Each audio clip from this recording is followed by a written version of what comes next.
Bom, lá pelo meio dessa unidade, nós esbarramos num problema que era quais variáveis escolher para colocar no modelo.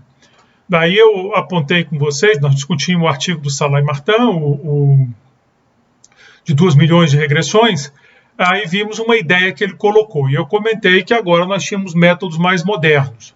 Só que para chegar nesse método de escolha de variáveis, nós teríamos que fazer um desvio razoavelmente longo, embora bem menor do que o que deveria ter sido feito, para discutir essa abordagem bayesiana para a estatística. Então foi isso que nós fizemos. Nós fizemos esse desvio para não ficar muito caixa preta essa aula, né? Quer dizer, se você já está seguro com esses métodos, você pode ter pulado tudo e chegado direto aqui nessa aula. Mas eu imagino que não seja o caso da maioria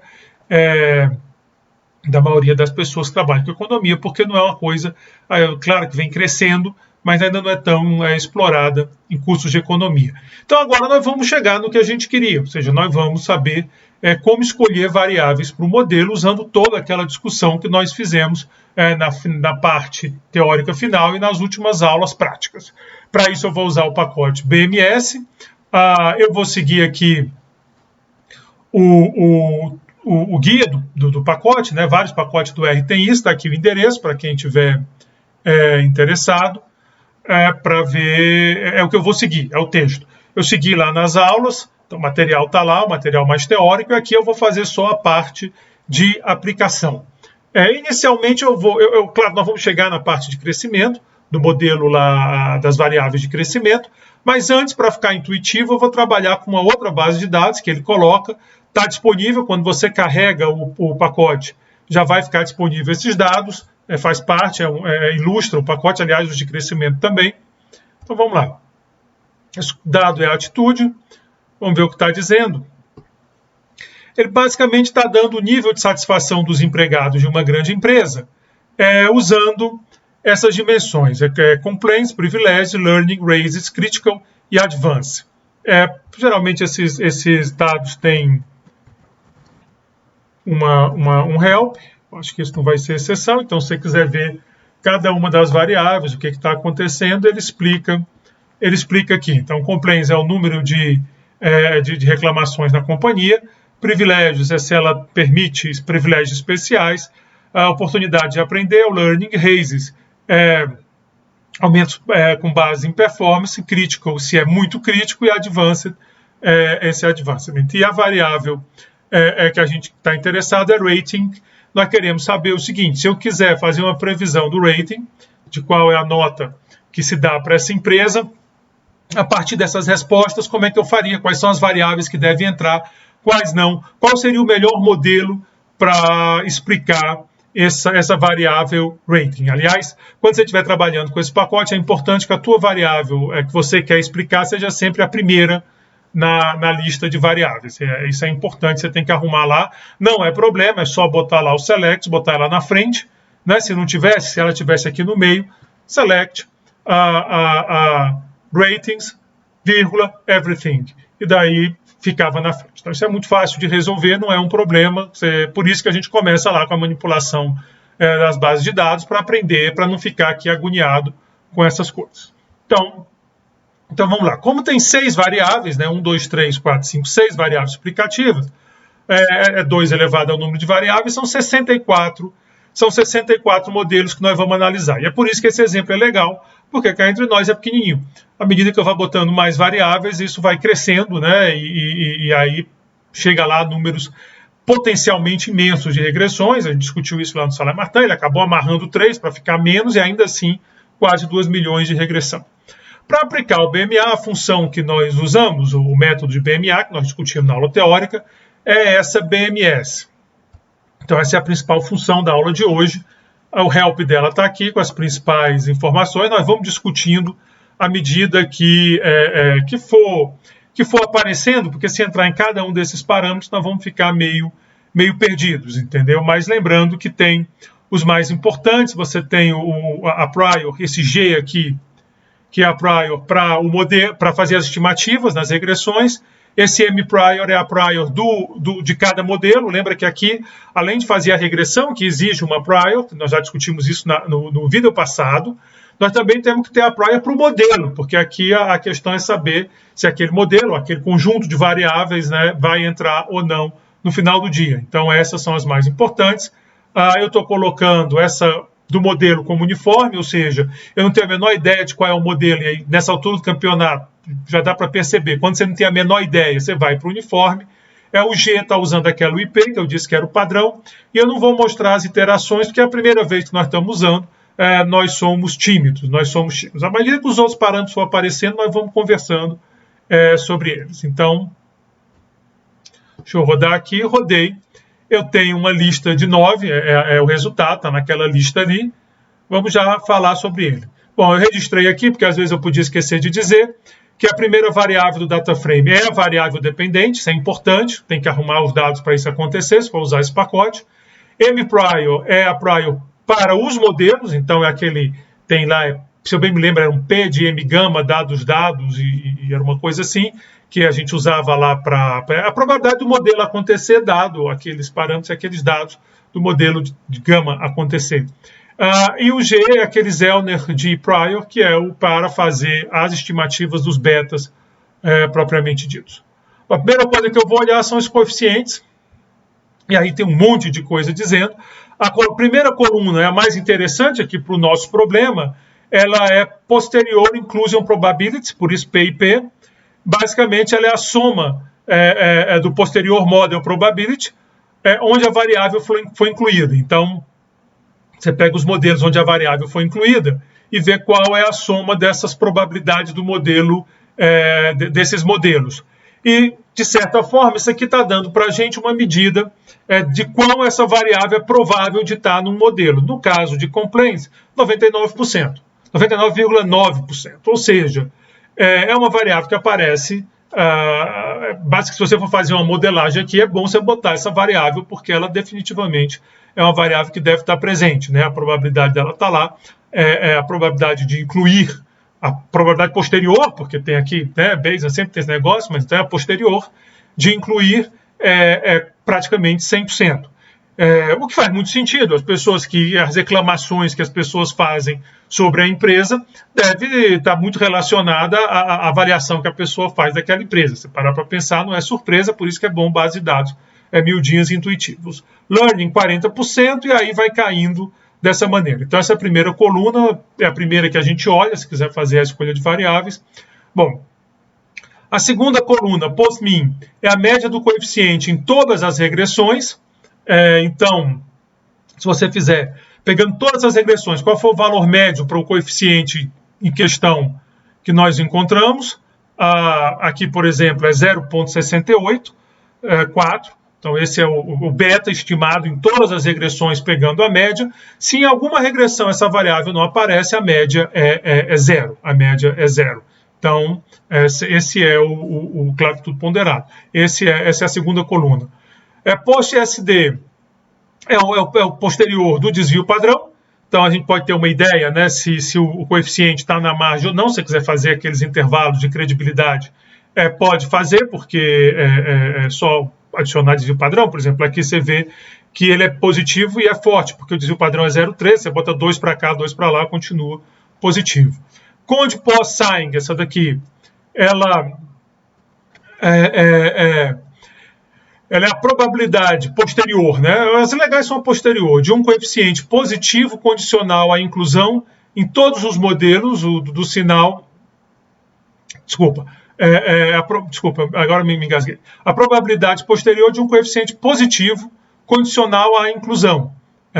Então você quer saber isso que está acontecendo. O que é a leitura disso aqui? Em todos os modelos, claro, que entrou a variável, você está testando um monte de modelo, a Complain e Learning tiveram sinais positivos. Então recupera aquela ideia original lá do modelo ser sempre positivo. No caso lá do primeiro critério, né, do limite extremo, era positivo todo o intervalo. Aí você vai mudando, mas recupera aquela ideia. E a partir daqui vai mudando o tanto de modelos que está que está acontecendo, né? Que ele é positivo ou negativo à medida que você vai fazendo os vários modelos. E dx é onde a variável está no data frame. Então, ele organiza onde está. Claro que a primeira coluna não vale, porque é da variável explicativa. Então, isso aqui é para se você quiser localizar o data frame,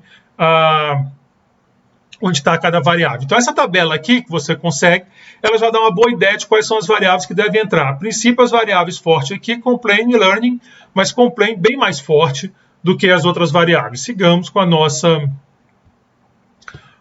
conversa. Vamos agora mudar um pouco o chamado do coeficiente, alterando. Eu quero std coeficientes igual a true, que é basicamente pedir coeficientes padronizados para a média 0 e variância 1. É mais fácil comparar, se o objetivo é comparar os coeficientes, é sempre bom padronizar.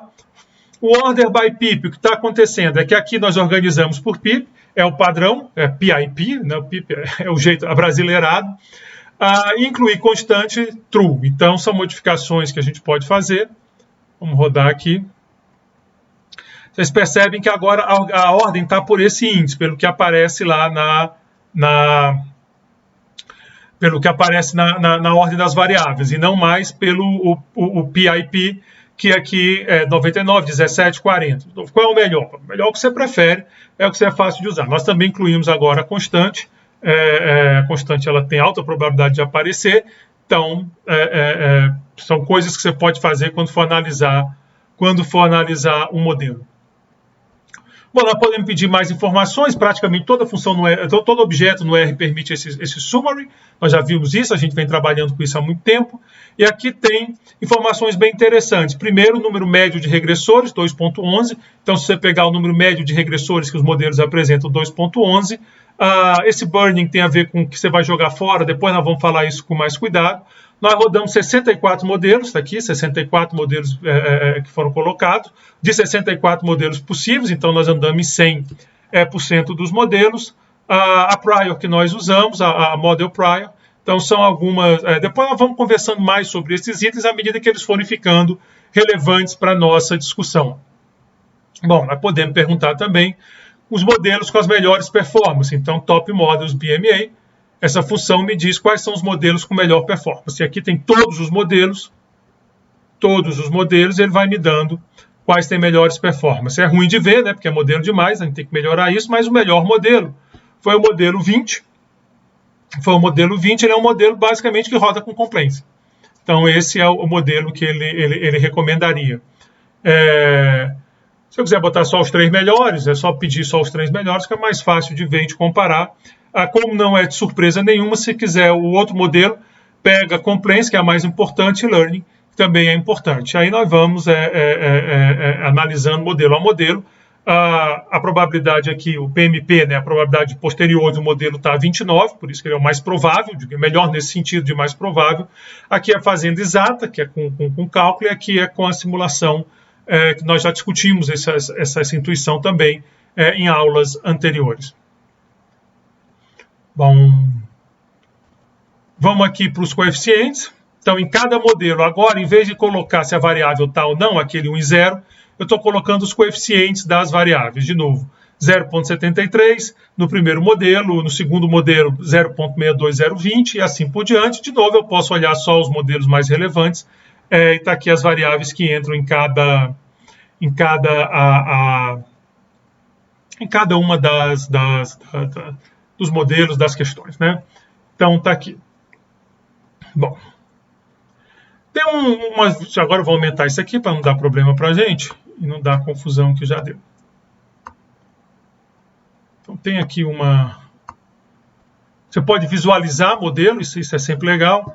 Essa visualização, ela está mostrando as variáveis e está dando aqui por probabilidade de inclusão no modelo. Então, o primeiro leva 0,29, como a gente já viu, e aí vai seguindo com os outros modelos. E aí nós vai organizando assim, né? Então nós vemos que a complain, em todos os modelos ela está de azul. Toda a faixa, o que significa, a gente já tinha conversado sobre isso, que em todos os modelos o coeficiente dela é estimado como positivo. Advance é negativo.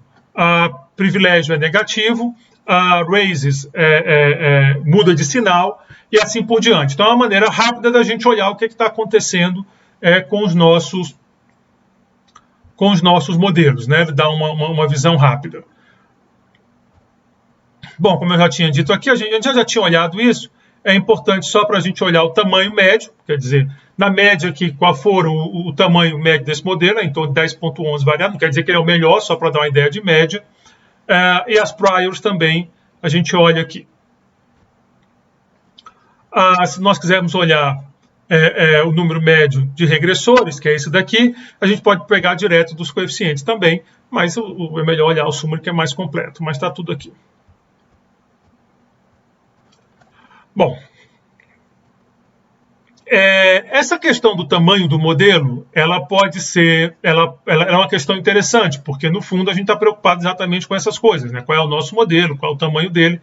Então, se eu estou pensando em termos de prior, eu tenho um tamanho de modelo com minha prior, porque eu dei a distribuição anterior a cada modelo, daí eu posso calcular qual seria esse tamanho médio. Lembre que esse tamanho médio é sempre ajustado pela distribuição e pela posterior. Então você tem dois tamanhos de modelo, um na anterior, na prior, e outro na posterior. Vamos supor que eu tenho um modelo, eu comece com a uniforme, que é a que eu estou usando aqui o tempo todo. Bom, se eu começo com a uniforme e eu tenho 64 modelos, né, é o tanto de modelo que nós tínhamos, a probabilidade anterior, né, prior de cada modelo, é 2 elevado a menos 64. Então é só virar o jogo. Desculpa, 2 elevado a menos 6, que é o tanto de variáveis. 2 elevado a 6 é o tanto de modelos, e 1 sobre isso é a probabilidade de cada um. Eu tenho 64 modelos e estou dando a mesma probabilidade para cada modelo, então cada um vai ter a probabilidade 1 sobre 64. De forma que o tamanho esperado do modelo é K sobre 2. Se não tiver claro, dá uma olhada lá para a média de um uniforme. Na página 9 aqui, ele faz essa discussão. Então, seria tamanho 3 o valor esperado do modelo.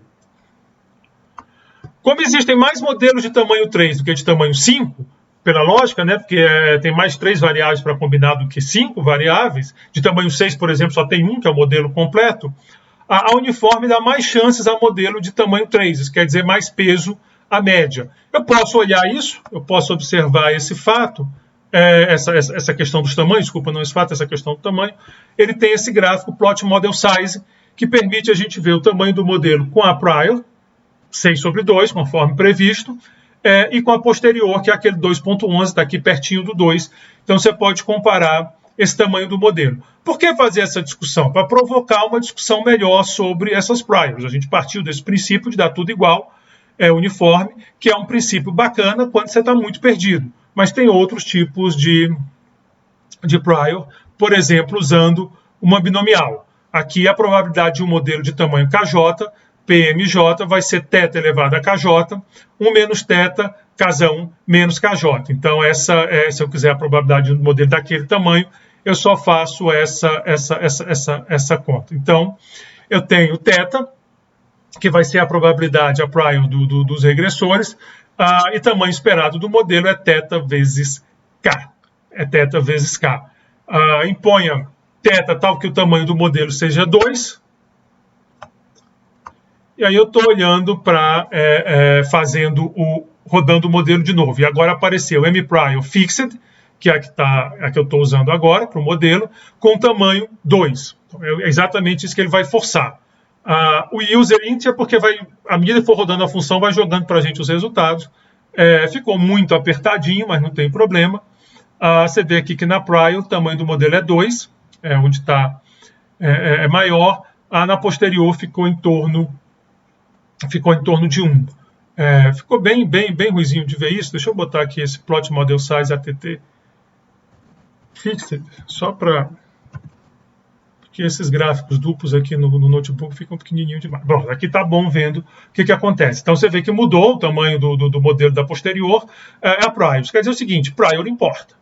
Os priors importam, então você tem que tomar cuidado com o que está fazendo usando essas priors. Então, pronto, agora é só voltar aqui para, se eu tiver que dar outra aula, não me atrapalhar. Bom, você pode também customizar. Você pode customizar a sua prior. para os modelos. Você pode ter motivos para acreditar que um modelo tem uma prior maior do que a outra, e aí você pode fazer esse ajuste. A gente fez lá com aquele 2, mas você pode fazer com vários. Voltando aqui para o help. Só para pegar aqui o help da função. Esses priors que nós estamos vendo aqui, olhem e acompanhem vocês, você vê que tem as várias opções. Então, o mPrior igual a fixed, ele dá a mesma probabilidade para cada regressor, que foi o que nós fizemos ali. A θ é a probabilidade de cada regressor, então a θ constante, a gente amarrou para todos. Isso é usado no artigo do Saleh-Martin de 2004. E essa que nós estamos usando agora, a PIP, é a que permite a customização, que é a que nós queremos então. Então, é bem flexível, e à medida que você estiver aí modelando, fazendo seus exercícios, vocês podem ir usando o que for o caso. Então, vamos olhar aqui para essa. Você vê que já deu aqui, a prior está melhor distribuída, a posterior voltou aqui para torno de 2 o tamanho do modelo. Não sei se vocês lembram vamos olhar aqui. Esse aqui é o fix, a gente já tinha olhado. Certo? Aí você pode botar aqui a PIP, por exemplo, que permite esse ajuste. Vamos ver como é que é, aqui, olhando de perto, está aqui. Você vê que a prior ficou com chatinha, né? Ficou com o topo chatinho. A posterior não, tem um pico claro em 2. Bom,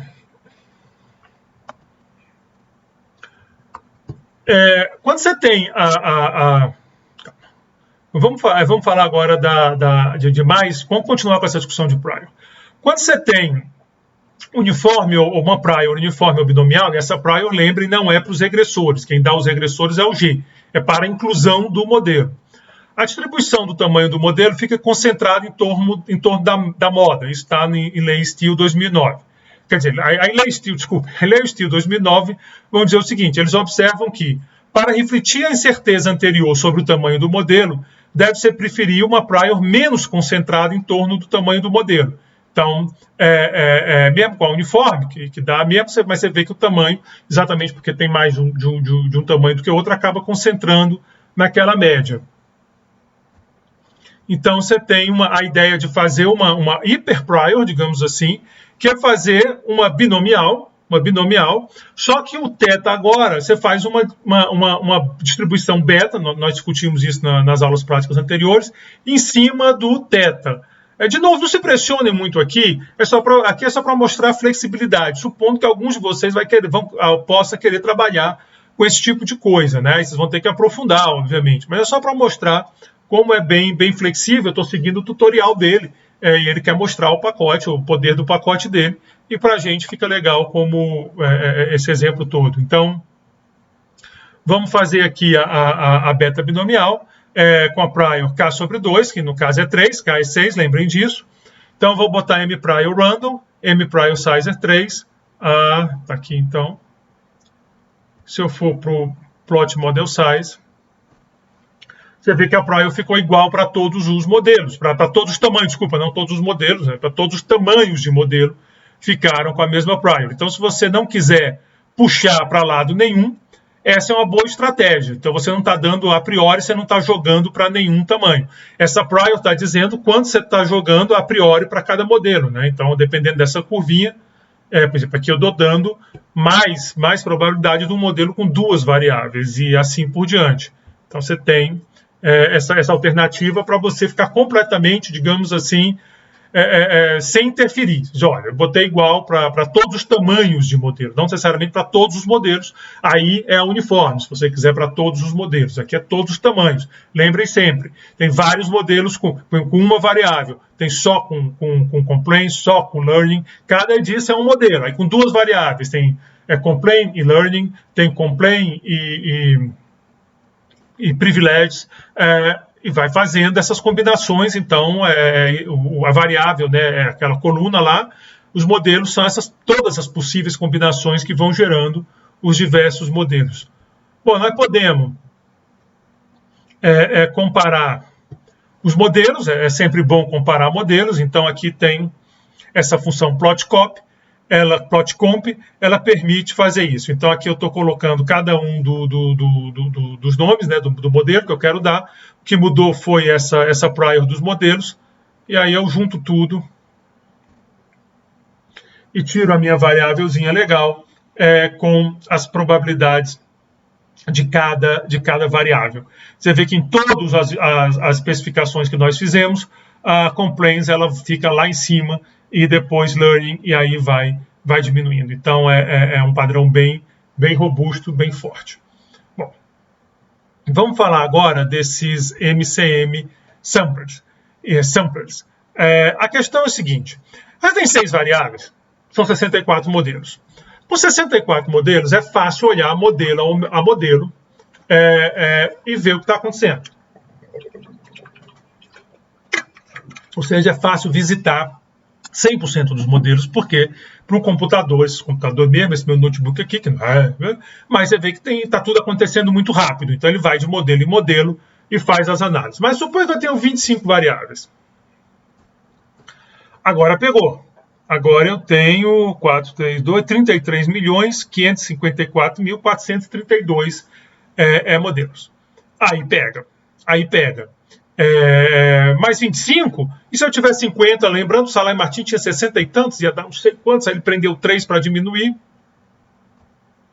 já foi lá para o E elevado a mais 15, né? Então, já vê que já bilhão, trilhão disparou, então nós temos uma quantidade absurda de modelos, e aí não dá para visitar todos os modelos. Esse tipo de coisa que nós usamos até aqui não vai dar para fazer. E aí entra o MCM, que é aproximar a parte mais importante da distribuição posterior. Então você vai pegando os modelos mais importantes. Tem várias maneiras de fazer isso, eu descrevo aqui.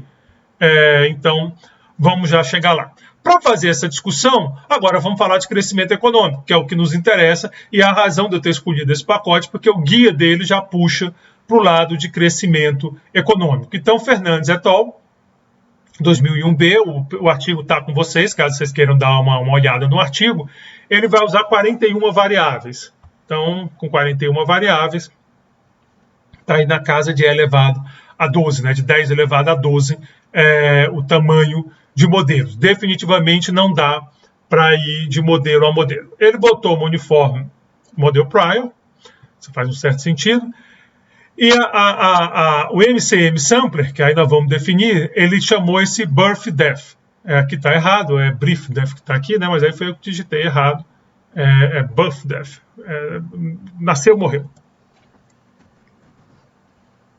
Esse Birth Def Sampler é BD, ele é usado na maioria das rotinas. Então, a maioria das vezes que as pessoas usam isso, claro, tem outras, e à medida que você for aperfeiçoando e aqueles que forem investindo vão aprendendo. Deixa eu achar aqui o argumento. Depois eu passo lá pelos argumentos para a gente ver quais são. Mas esse ele tem na função você definir qual é. Essa estratégia é a seguinte: uma das K potenciais covariáveis é escolhida aleatoriamente. Então você pega uma das variáveis explicativas. Se a variável escolhida faz parte do modelo atual, MI, que é parte de um modelo, então o modelo candidato, próximo modelo que você vai analisar, terá o mesmo conjunto de covariáveis que MI, com exceção da escolhida. Então, vamos supor, eu tenho um modelo que quer explicar a taxa de crescimento usando o PIB per capita, taxa de PIB per capita inicial, taxa de investimento e educação. E aí eu sorteio outro. Por exemplo, eu sorteio uma dummy para a América Latina. Bom, então meu próximo modelo que eu vou estudar tem essas 3 que eu já tinha, mais a dummy para a América Latina. Então, birth. Por outro lado, calma. Eu comecei falando se faz parte do modelo, né? Então, suponho que tem já a América Latina, eu escolhi a América Latina, ela sai. Então, é def.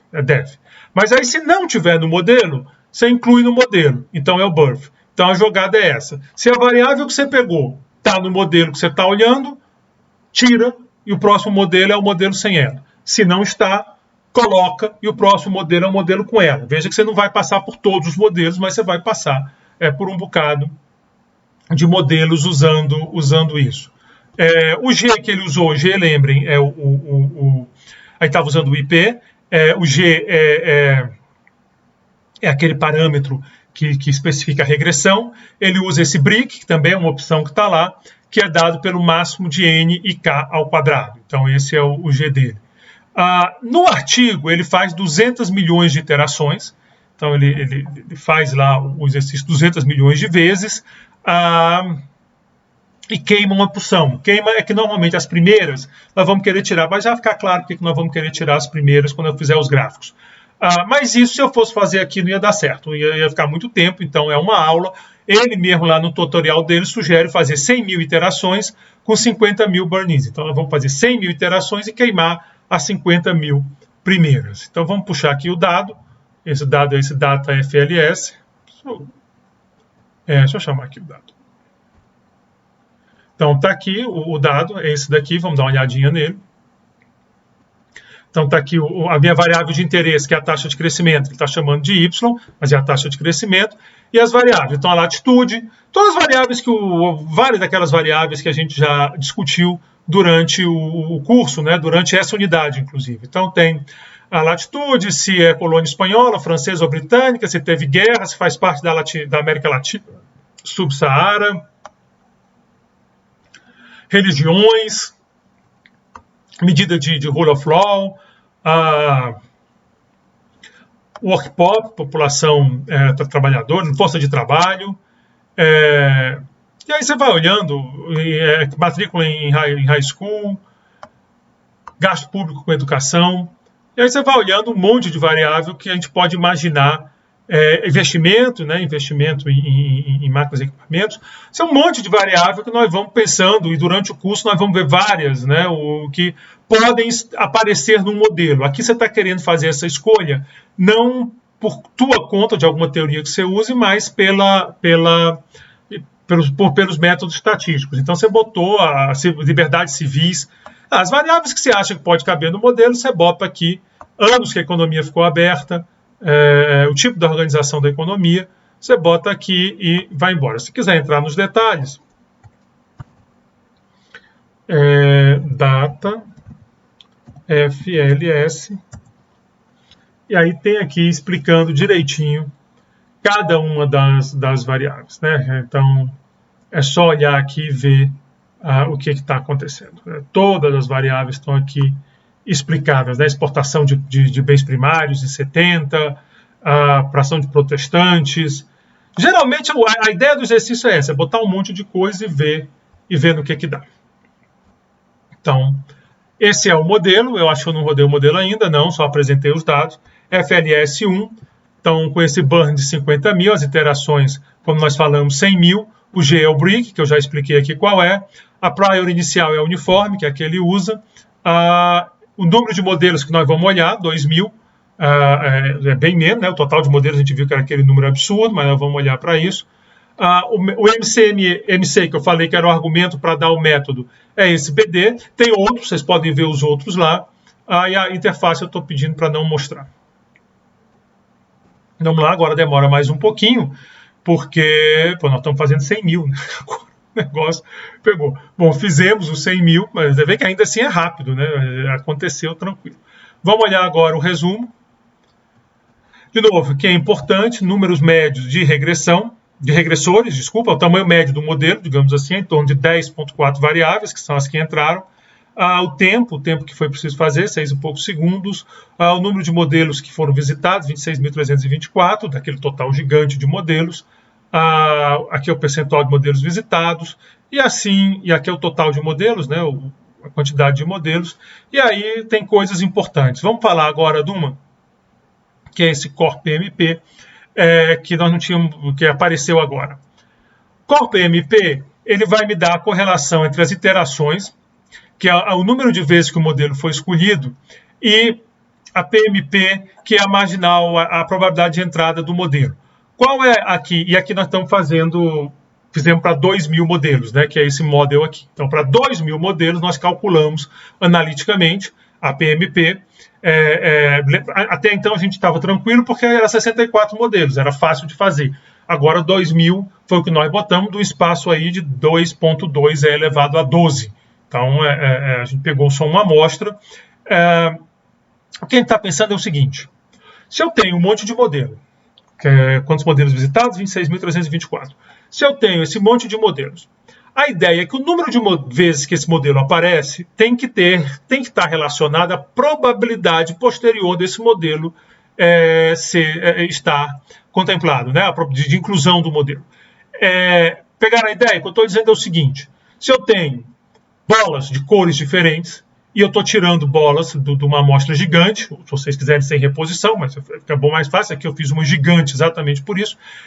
O número de vezes que eu vou tirar a bola amarela tem que ser compatível com o número, com a probabilidade de tirar a bola amarela que está lá. Essa ideia, essa comparação que nós vamos fazer, nós vamos comparar isso olhando esse gráfico plotconv.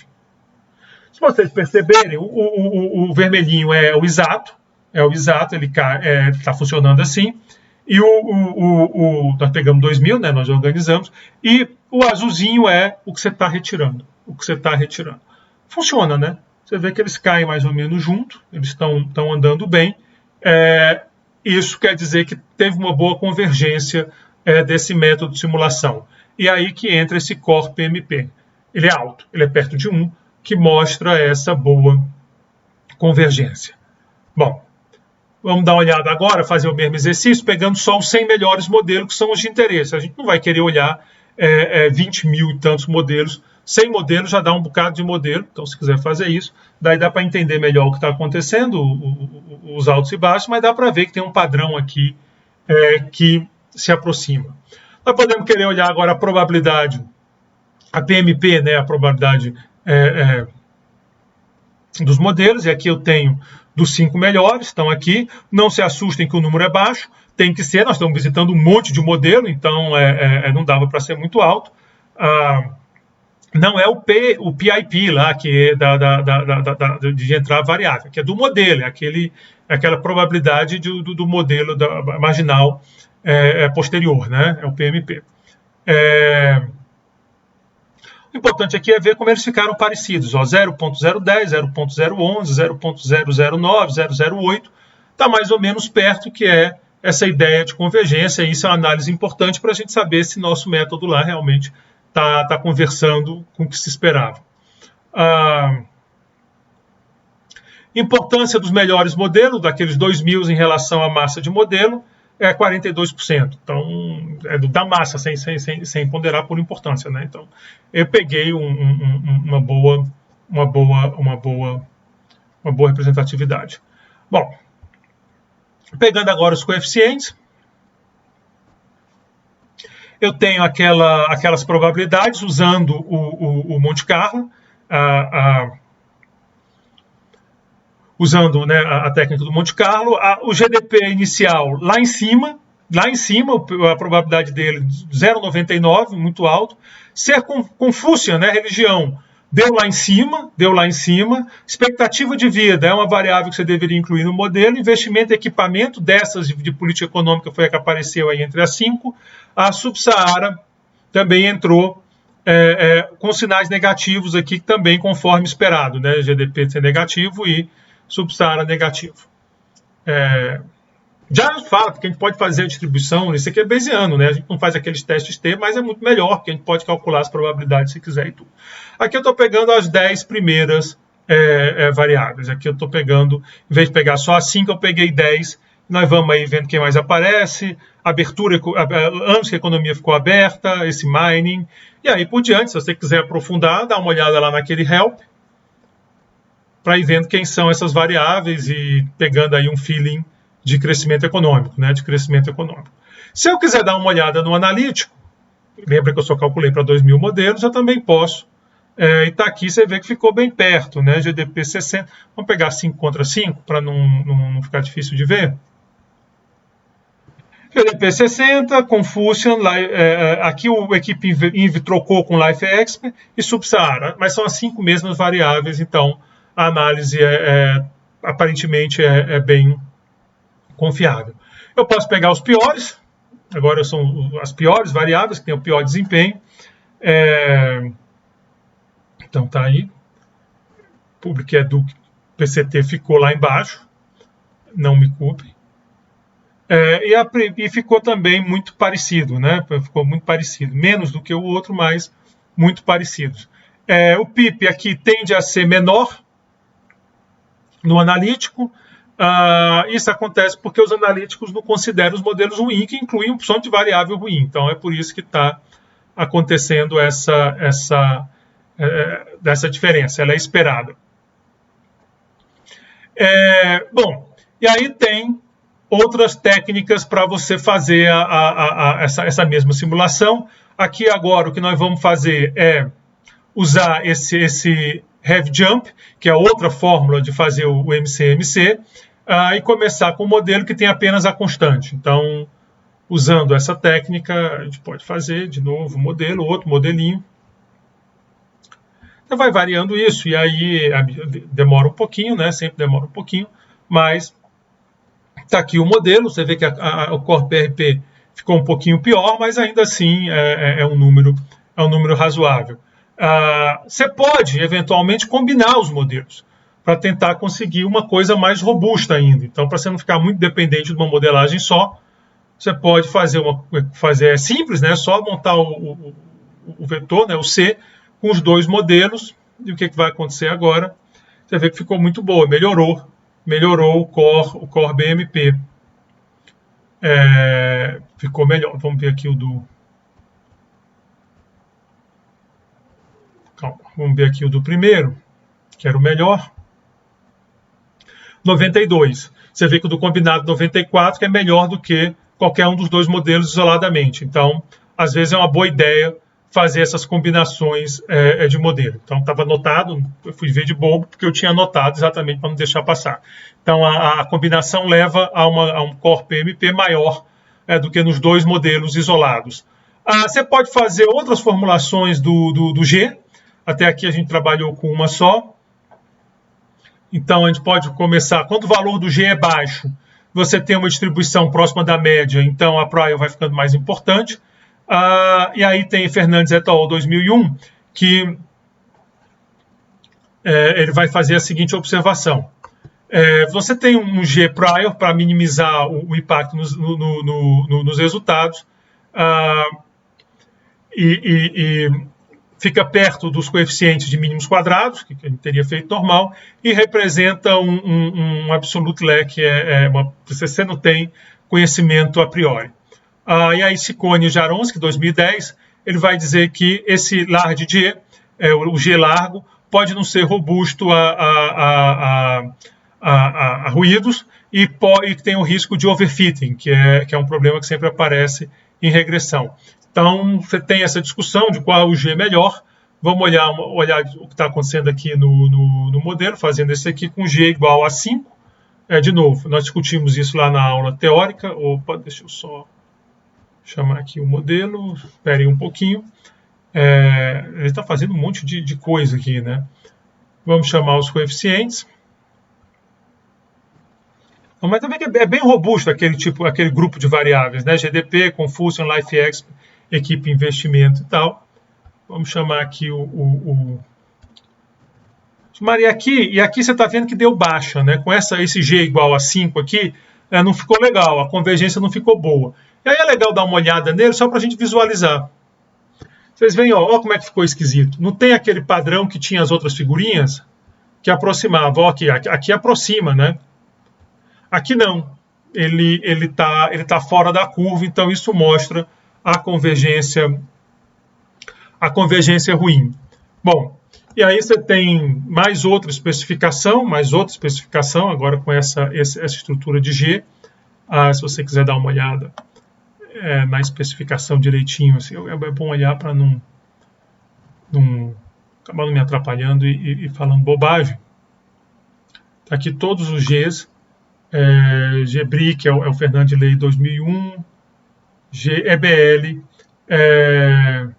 Liang et al. 2008. Então está aqui a referência, vocês podem ir explorando. Então esse aqui, eu fiz esse daqui. Então olhando mais essa abordagem, você vê que a gente está o tempo todo mudando a abordagem. Não está legal a convergência. Daqui o modelo, aqui no gráfico ficou ruim de ver.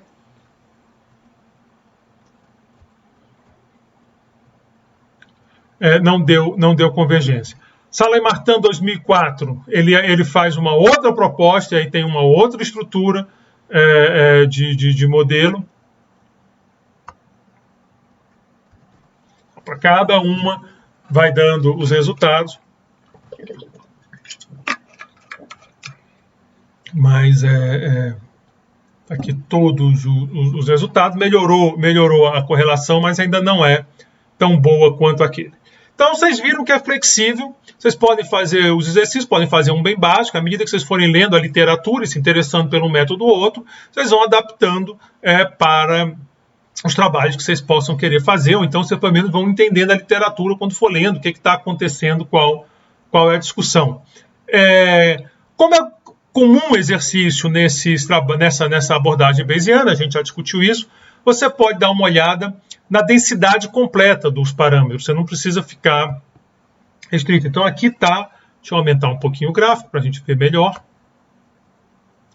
Aqui está, então, da variável Muslim, né, se é muçulmano. E aí vocês estão vendo toda a distribuição dela. A PIP dela é 67,8 no modelo que nós estamos olhando, que é aquele combinado. A média está aqui. E aí você está vendo, ele marca a média, a mediana, e marca o intervalo com dois desvios padrões. Você vê que mesmo assim ela fica positiva dentro de 2 desvios. Para ficar negativa é só uma pontinha aqui, né? Ela é bem interessante. E agora o GDP 60, que é outra variável bem forte, também está aqui, bem no campo negativo, que é o que se espera realmente delas. Desculpem. Vê que aqui ficou toda no campo negativo, passaria em qualquer teste de rigor. Se você quiser fazer intervalo, também pode fazer. Como a gente tem a distribuição, é só pegar os quantis para ver onde é que está as probabilidades. Então, você pegou aqui o intervalo, 2,5% ela fica abaixo de 0,04%, também 2,5% para ficar acima de 0,22%. Então, com 95% de confiança, ela está num ou no outro. E lembrem que a interpretação de intervalo é diferente da estatística tradicional para essa daqui. Por isso que às vezes chama intervalo de credibilidade, para não dar confusão. E aqui também o intervalo todo no campo negativo. Então, fica aí o resultado. Bom, a gente não discutiu previsão aqui nesse modelo. Esse modelo foi feito para ilustrar um ponto, não tinha objetivo de previsão. Mas se você quiser muito, você pode fazer. Você pode fazer também um exercício para isso, procurar os modelos, usar aquela estrutura toda para fazer previsão. Para isso eu vou fazer eu vou chamar aqui o modelo de um jeito bem padrão mesmo, com a M-Prior uniforme, o geodefault deles, que é o IP, só para fazer esse exercício.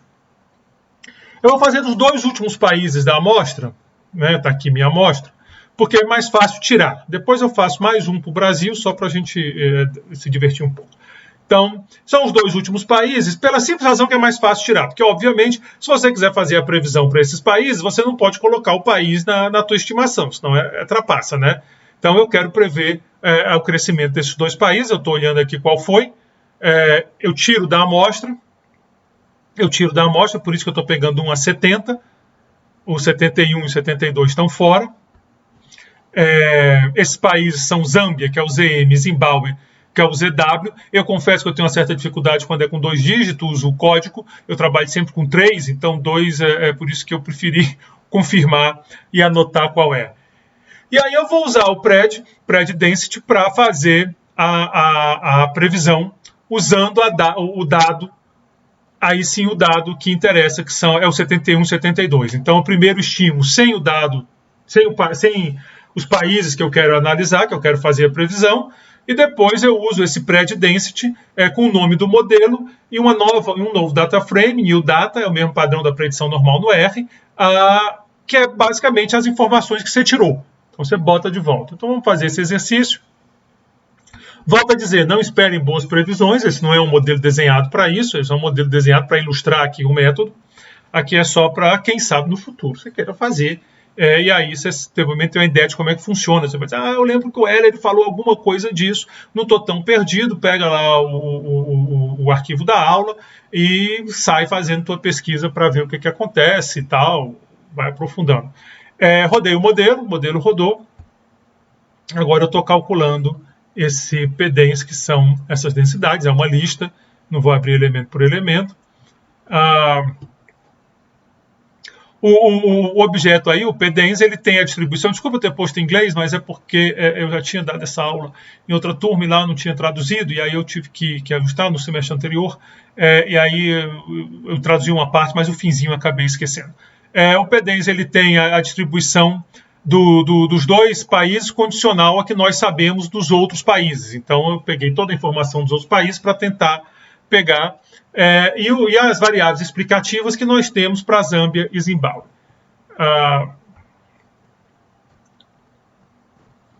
O valor estimado pode ser... A gente faz distribuição, lembrem sempre disso, mas o valor estimado que a gente pode pegar, ele faz 0, é como se estivesse substituindo lá, né, na equação, 1,5%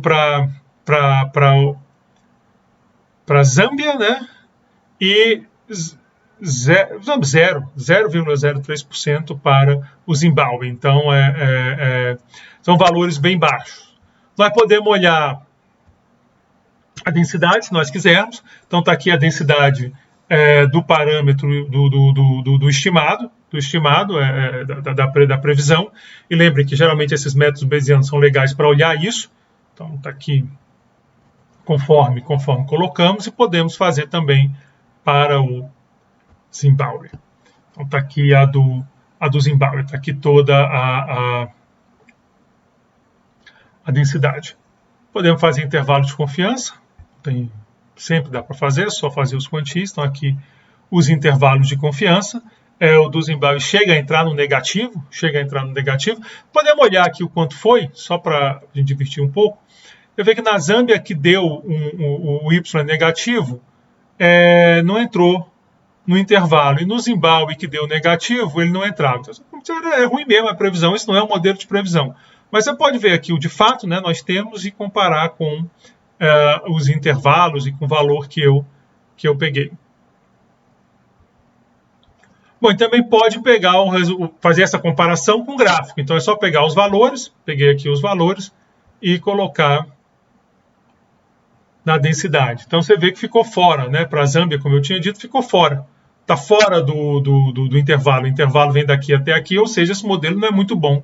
Não é um bom modelo para prever a taxa de crescimento da Zâmbia. Mandou muito mal. Para terminar o nosso vídeo, vamos fazer do Brasil. Lembrando sempre que não é um modelo de previsão, é só para a gente pegar um caso do meio, porque não o Brasil, que é o país que nós moramos. O Brasil é o 8º da lista. O Brasil é o 8º país aqui da lista. Agora sobe, né? Está aqui o Brasil. Espero que seja o 8º mesmo. 1, 2, 3, 4, 5, 6, 7, 8. O Brasil é o 8º país da lista, então vou fazer o modelo tirando o 8º. Vê que é fácil tirar. Só ver quem você quer e quebrar a amostra. Então vou fazer lá o modelo, PrevBR, para a gente fazer esse mesmo exercício para o Brasil. Vamos esperar um pouquinho. Fizemos aqui a previsão. Agora vamos olhar o valor previsto. Temos a P-dens Brasil. Qual é o fit que ele dá? Bem baixo, a taxa bem baixa, de 0,9%, quer dizer, menos de 1%. Qual foi a nossa taxa mesmo do Brasil? 0,02%, quer dizer, um pouquinho melhor, um tantinho melhor do que o que ele está prevendo. Ele está sendo cruel com o Brasil. A gente pode fazer aquele mesmo exercício de densidade para conferir isso olhando o nosso gráfico. E aí pode ver, nós ficamos dentro do intervalo, né? Essa reta pontilhada preta é o valor observado. Mas é bem na fronteira do intervalo. O que não é de todo ruim, o que quer dizer o seguinte, se você... Bom, porque esse não é um modelo de previsão, mas se fosse, ia dizer o seguinte, dado as características do Brasil, a gente cresceu mais do que o esperado nesse sentido, de que estamos ali na fronteirinha do intervalo. Bom, é isso então. Eu espero que esse tipo de técnica seja útil. Foi um desvio que nós fizemos no curso. Eu não tenho certeza o quanto eu pretendo manter esse desvio em futuras versões do curso, na volta do presencial, mas eu acho que aqui na versão online é um negócio legal, porque fica bem por conta de vocês, tentar aprender mais, de repente ir no departamento de estatística e fazer as disciplinas importantes para dominar isso, e aí se vocês fizerem isso no futuro, um de vocês faça a gentileza de ensinar aqui ao professor que pelo menos despertou esse interesse em vocês. Muito obrigado pela atenção. Terminamos aqui a nossa terceira unidade do curso. A próxima unidade, nós vamos falar em termos de técnica de séries de tempo, mas nós vamos discutir. Primeiro, nós vamos voltar à teoria para ver os modelos e pegar um artigo legal do Charles Jones, de 95, em que ele tenta avaliar se os dados estão mais para os modelos de crescimento endógeno, tipo AK e de inovação, ou se mais para o modelo neoclássico. Depois nós vamos discutir a questão do investimento e do crescimento, e depois nós vamos falar de instabilidade política e crescimento, sempre usando o mesmo tipo de ferramenta. Então, próxima unidade, voltamos aos artigos de crescimento, e isso é uma coisa bacana desse curso, pelo menos que eu queria motivar vocês lerem os artigos, estudarem os artigos, para ir conhecendo, aprendendo, né, como é que lê um artigo, para no futuro, os que quiserem fazer um artigo, ou os que não ficarem na academia, pelo menos terem tido essa experiência. Então, estamos encerrando aqui. Na próxima unidade, a gente já não fala mais de estatística bayesiana, nem de nada disso, podem ficar tranquilos. Muito obrigado de novo, encerro aqui esse vídeo.